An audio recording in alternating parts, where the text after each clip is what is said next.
The most dangerous enemy in your life does not live outside you. It lives in the dark room of your own mind. It does not carry a knife. It carries a voice that drags you into tomorrow before today is finished, a voice that reopens yesterday's wounds while the present is still begging to be lived. Most people think peace is the absence of noise. That is a lie. The world will never be silent. The real question is this: can you become still while the storm is still happening? Today's story is about a man named Elias, a man who was not merely worried. He was drowning inside the bowl of his own thoughts. And before this story ends, you may finally understand that your mind is not your prison until you keep throwing stones into it yourself.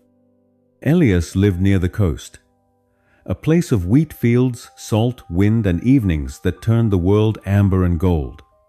To everyone else, life still looked simple. Children ran through the fields. Neighbors called out to one another. The market laughed. The sea kept breathing. But Elias moved through all of it like a man sealed behind glass. He could stand in the middle of sunlight and still feel cold. He could hear laughter and feel shut out by it.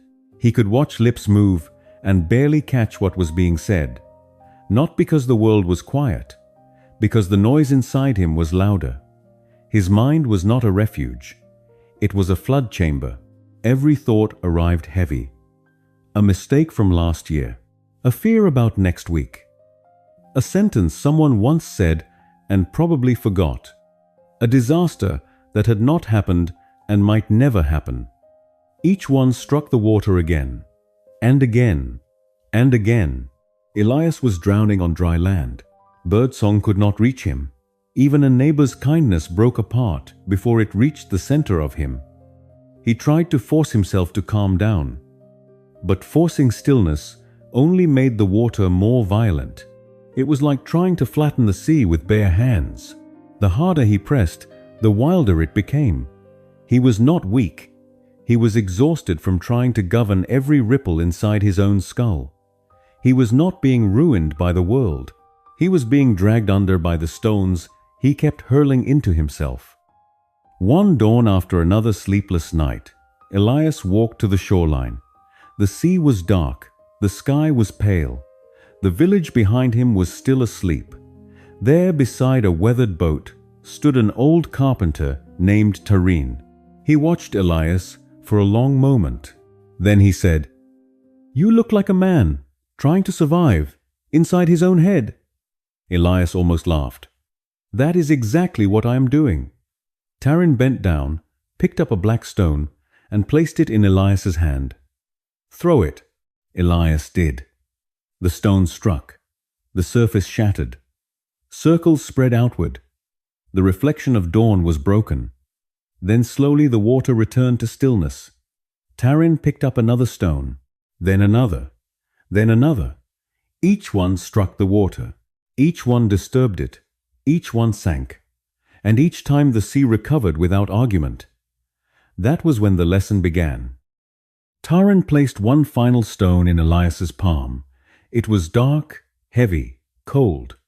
This, he said, is a lead stone, a thought of fear, a thought of shame, a thought of rage. When you throw this into your inner water, it does what all lead does. It drags downward. It makes the bowl of your mind heavier than it needs to be. Then he poured a pinch of white salt into Elias's hand and let it fall into the sea. The grains vanished. No violence, no wound, no noise. That said, Tarin is a better thought. A thought of truth. A thought of gratitude. A thought that cleans instead of poisons. Then he turned and looked straight into Elias's face. "You are not the storm, Elias. You are the water that survived it. The storm is what happens to you. The water is who you are. Stop confusing the guest with the host." Elias went still when he heard that. Not peaceful, not yet, but stunned, because for the first time someone had drawn a line between the pain that visited him and the self that remained beneath it. "You cannot stop stones from existing," Tarin said. You cannot stop thoughts from arriving, but you can decide what you keep throwing. That night, Elias sat alone beside a bowl of water in his small room. He lit one candle and watched his own face shake in the surface. Soon the old thoughts came. Of course they did. A humiliation, a fear, a memory with teeth. The old instinct rose immediately. Grab it. Argue with it. Defend against it. Pursue it until pain looked like understanding. But this time, he stopped. And that stopping hurt. It did not feel like peace. It felt like peeling skin off a wound that had healed around the blade. Every part of him wanted to lunge after the ripple, because pain becomes addictive when it is familiar. A lead stone can begin to feel like identity. His jaw locked, his chest tightened, his hands trembled on his knees. He imagined the thought as a lead stone. He watched it fall.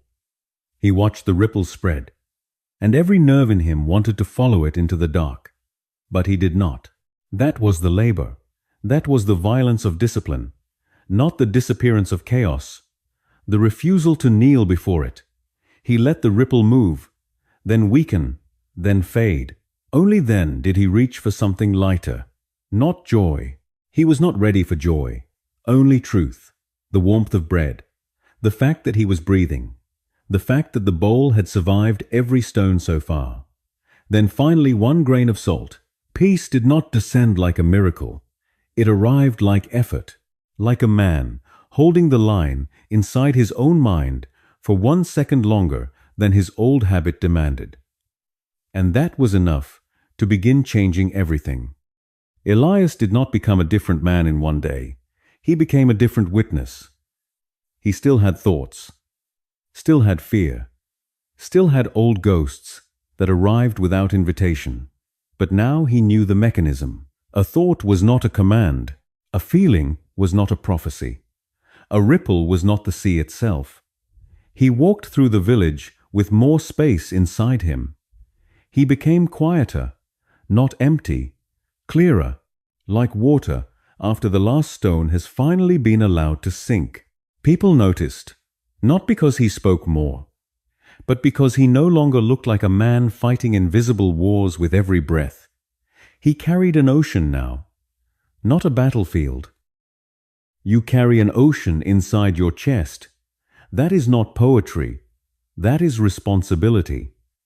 Because every day you choose what enters that water. Another lead stone of resentment, another lead stone of fear, another lead stone of envy, or something lighter, a grain of salt, a breath of gratitude, a thought that does not poison the whole bowl. The world will stay noisy. People will still wound. The future will still remain uncertain. But peace does not begin when the noise stops. Peace begins when you stop amplifying it inside yourself. So tonight, when the old war starts again in your head, do not ask how to control the whole ocean.